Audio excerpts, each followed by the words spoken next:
কারণটা হলো সাহাবায়ে কেরামের ভিতরে আল্লাহ তাআলার ভয় বিদ্যমান ছিল। সাহাবায়ে কেরামদের ভিতরে আল্লাহর ভয় কেমন ছিল?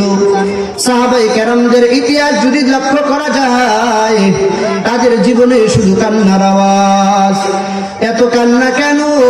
আমল তো আমাদের থেকে অনেক অনেক অনেক গুণ বেশি করেছিলেন, এরপরেও এত কান্না, কবরে আমার কি উপায় হবে? নবীর সাহাবী হযরত আবু বকর নামাজে দাঁড়াইয়া দাঁড়াইয়া কান্নার আওয়াজ। নবী বলেন, নামাজে কান্নার কারণ কি? বলে, হাসরের ময়দানে আমি আল্লাহর সামনে কেমনে দাঁড়াবো, এই ভয়ে কান্না করি। ওমর ফারুক রাদিয়াল্লাহু তাআলা আনহু নবীর মাথা কাটার জন্য তরবারি নিয়ে দৌড়াচ্ছিল। নবীর গর্দান আনবে তরবারি নিয়ে দৌড়ায় সেই ওমর আমার নবীর হাতে কালেমা পড়ে মুসলমান হয়ে গেল। এই ওমর এখন এত দামি,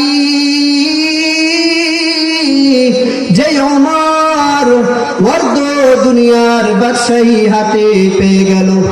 ওয়ার্দ জাহানের খলিফা হযরত ওমর এত বড় দামি সাহাবী। এই ওমর যেই রাস্তা দিয়ে চলে, ওই রাস্তায় শয়তান চলতেও বড় ভয়। এই ওমর এত বড় দামি। এই ওমর ঈদের দিন দরজায় তালা লাগাইয়া কান্না করতেছেন।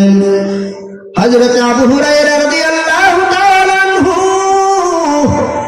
ডাক দিয়া কয়, রে ওমর, খলিফাতুল মুসলিমিন, কান্না করার কি কারণ?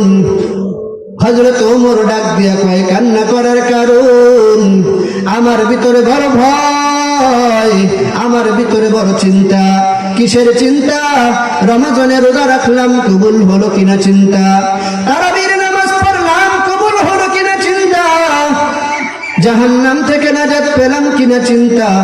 আবু হুরায়রা রাদিয়াল্লাহু তাআলা আনহু বলেন, এরে ওমর, খলিফাতুল মুসলিমিন 10 জন সাহাবী জান্নাতের টিকিট পেয়েছেন, এর মধ্যে আপনি তো একজন, চিন্তা কিসের? হযরত ওমর ফারুক রাদিয়াল্লাহু তাআলা আনহু ডাক দিয়া বলে, রে আবু হুরায়রা, যেই আল্লাহ আমাকে জান্নাতের টিকিট দিয়েছেন, ভয় লাগে না জানি ওই আল্লাহ আবার টিকিট ক্যান্সেল করে দেন কোনো কারণে, তখন আমার কি উপায় হবে? এই ভয় আমি চোখের পানি ধরে রাখতে পারি না। এই হলো আল্লাহর ভয়, এর নাম হলো তাকওয়া। যাদের হৃদয়ে আছে আল্লাহর ভয়, তারা কভু পথ ভুলে যায় না। আল্লাহর প্রেম ছাড়া এই দুনিয়ায় কারো কাছে কোনো কিছু চায় না। যাদের হৃদয়ে আছে আল্লাহর ভয়, তারা কভু পথ ভুলে যায় না। আল্লাহর প্রেম ছাড়া এই দুনিয়ায় কারো কাছে কোনো কিছু চায় না। রাতের আধারে যারা সিজদাতে রয়, দু চোখের অশ্রুতে নদী যেন বয়। রাতের আধারে যারা সিজদাতে রয়, দু চোখের অশ্রুতে নদী যেন বয়। ছলনার হাতছানি যতই আসুক, ছলনার হাতছানি যতই আসুক, পিছনে ফিরেও তাকায় না। আল্লাহর প্রেম ছাড়াই দুনিয়ায় কারো কাছে কোনো কিছু চায় না। যাদের হৃদয়ে আছে আল্লাহর ভয়, তারা কভু পথ ভুলে যায় না।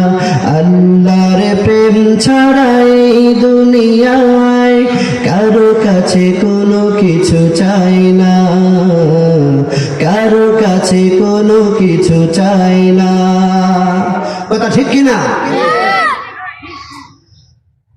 তো সাহাবায়ে কেরামদের ভিতরে আল্লাহর ভয় এমন একজন সাহাবী পাওয়া যাবে না যাদের ভিতরে আল্লাহ তাআলার ভয় ছিল না।